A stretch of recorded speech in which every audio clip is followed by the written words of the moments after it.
имам Ғазали деген үлкен ғалым бар. Имам Ғазали.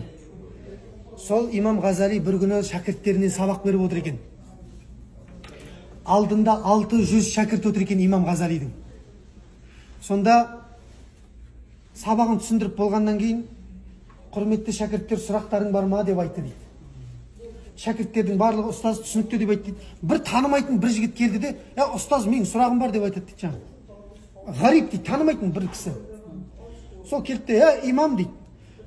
Алла тағала Құран кәрімде күллі яумин хуа фи ша'n. Алла тағала күн сайын бір нәрсені жасаудың үстінде деген аят бар дейді. Сол Құдайдың бүгінгі шаруасы не дейді ана қараңыз. Бүгінгі Құдайдың шаруасы не дейді? Сұрақты қарасаңшы, андайда сұрақ болады екен. Имам Ғазали қақтан біледі осы не істеп жатқан Құдайдың бүгінгі шаруасы не екенін. Сонымен, бауырым, ертең келші дейді, жауап беремін, иншалла. Үйіне барады да кітаптың бәрін ақтарады ғой. Жауап жоқ. Азанда келеді, ана жаңа, ұстаз, кешегі сұрақтың жауабы не болды дейді. 600 шәкірт отыр алдында. Ана шәкіртті дейді 600-ді. Әлемнің әрбір қаласына бір-бірден тастап тастаса дейді, жердің бетінде надандық деген дерт қалмайды дейді. Сондай ұлы шәкірттер, ғалымдар. Сонда ана шәкірттері де мықты болып тұр ғой, қарасаңыздаршы ұстаздарына. Ой, ұстаз, біз мынадан сабақ алып жүріп, дым білмейді ғой деп, кітаптарын жинап алып кетіп, ешқайсысы кетпеген екен. Бізде ше, сен шетелде оқып келдің ғой, мынадай сұрағым бар дейді да, оны мен білмейді екен десең, ой, не оқып келдің сен дейді. Көрдіңіз бе? Бірден осы айтады. Ол шәкірттің жүрегінде дерт бар да. Көрдіңіз бе? Енді шетелде оққанның бәрі не? Періште ма не бүкіл нәрсені білетін? Жоқ, пенде болғаннан оның білмейтін нәрсесі болады, білмейтін нәрсесі болады, білетін нәрсесі болады, естігені болады деген сияқты әртүрлі ғой. Сонда шәкірттерінің саф таза жүректері ана ұстазы туралы бірде бір жаман ойға бармаған дейді ғой.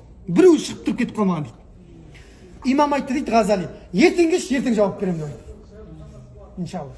Сонымен түнімен намаз оқиды ғой имам Ғазали. Салауат айтады, намаз оқиды, жай намазының үстінде отқан кезде әттахиятта ұйықтап кетеді екен жаңа.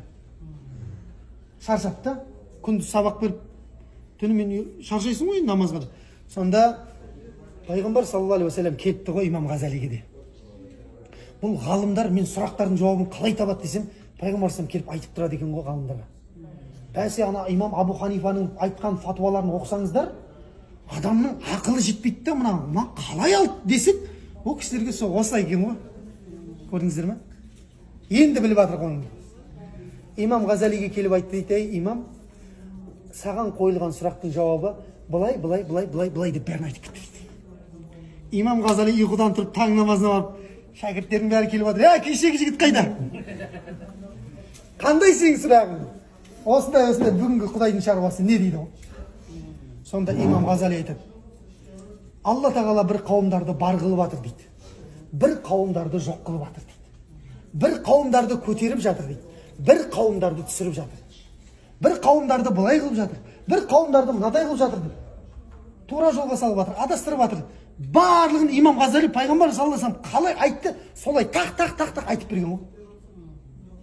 Сонда жаңағы тұрып жігіт айтады дейді, сұрақ қойған жігіт айтады дейді. Имам деп айтады дейді. Солли мен алламака хаза фил манам деп айтты дейді. Имам, түсіңде осыны үйретіп кеткен кісіге салауат айтуды ұмытпай жүрсен деп айтады дейді.